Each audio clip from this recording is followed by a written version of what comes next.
हिंदू धर्म का जो जिक्र हुआ जिस पर की काफी शोर शराबा भी हुआ, आपकी क्या राय है? देखिए ऐसा है, अब क्योंकि वो उनकी स्पीच है, उन्होंने किन परिस्थितियों को और क्या किन विषयों को ध्यान में रख के दी है, मैं उस पर ज्यादा कुछ नहीं कहना चाहता। मेरा कहना यह है, सदन बुनियादी मुद्दों और जनता की उन चर्चा को लेकर जो फील्ड से ग्राउंड से आ रही है, तो सदन में उन मुद्दों पर चर्चा होनी जरूरी है जिस पे आज काफी चर्चा हुई भी है और भविष्य में मुझे उम्मीद लगती है कि आगे भी चर्चा बढ़ेगी। अभी भी सदन चल रहा है, चर्चा चल रही। तो कई चीजें ऐसी हैं जो रोजगार से जुड़ी हुई है, जो डेवलपमेंट से जुड़ी हुई हैं, जो महिलाओं के सशक्तिकरण और उनके जो है सुरक्षा से जुड़ी हुई हैं, या फिर जो है जिस तरह से 70 साल बाद भी आजादी की और बहुत सब कुछ जो बदलाव नहीं हुआ, उन सबसे जुड़ी चीजों पर चर्चाएं हो रही है और ये एक अच्छा है। हम भी कल अपनी बात रखेंगे, अपने क्षेत्रों की बात रखेंगे। तो आज मुझे धर्म का बहुत सारा ज्ञान सदन से मिला। बेसिकली हम जो पॉलिटिक्स करते हैं वो मुद्दों आधारित पॉलिटिक्स है, उसमें हम लोग धर्म को इन्वॉल्व नहीं करते, क्योंकि जैसे धर्म आएगा तो बुनियादी मुद्दों से दूरी हो जाएगी।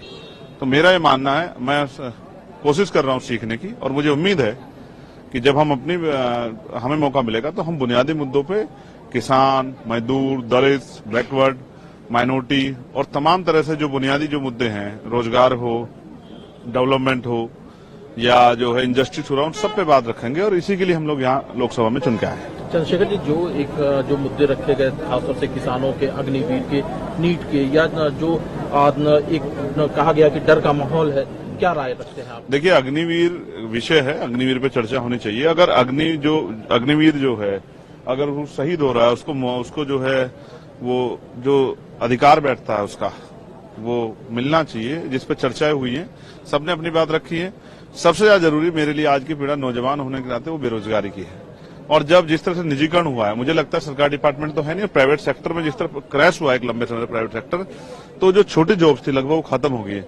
तो ये एक बहुत बर्निंग इशू है कि रोजगार पे सब मिलके, सरकार भी और विपक्ष भी मिलके चर्चा करे कि नए रोजगार कैसे सृजित हो, और रोजगार आने से नौजवानों के चेहरों पर हंसी आए, उनके परिवारों की जिंदगी में खुशहाली आए, इस पर चर्चा करनी पड़ेगी। एक जो सबसे बड़ा मुद्दा है, हम मणिपुर पे बात कर रहे हैं बार बार, अच्छी बात है, मणिपुर पे बहुत जरूरी बात होनी चाहिए, लेकिन जो वुमन एट्रोसिटी है देश भर में, उन पे भी बात होनी बहुत जरूरी है, क्योंकि महिलाएं या ये जो वंचित वर्ग है, दलित या मुस्लिम, ये मरने के लिए पैदा नहीं हुए, आदिवासी, इनकी जिंदगी का मूल्य समझना पड़ेगा। इसलिए कानून व्यवस्था अच्छी हो, इस पे भी सरकारों को ध्यान देना चाहिए।